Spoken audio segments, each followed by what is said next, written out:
สวัสดีกับทุกคนด้วยครับ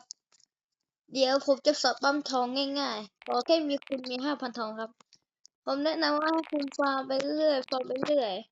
และอย่างน้อยคุณต้องมีความเร็วมากกว่านี่ครับ90ครับมีความเร็วมากกว่า90แล้วคุณกดเข้าไปคุณกดไปที่5,000นะครับแล้วคุณเห็นไหมครับผมเร็วนะครับ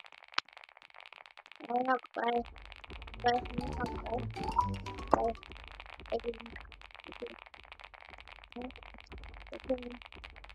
ไป เราทำนะคะต่อไปมันก็จะบวก10,000แต่ว่าเราไปไม่ได้มันต้องใช้ความเร็ว100อ่ะแค่นี้เนี่ยทำแบบนี้ไปเรื่อยเราจะมีทองเยอะขึ้นตอนเมื่อกี้13,000อันนี้13,500กดลงเข้าไปที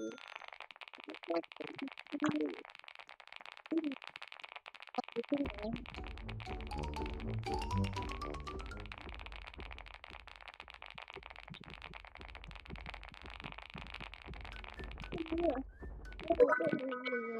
แล้วมันก็จะบวกได้10,000ทำไปเรื่อยๆขอบคุณที่รับชม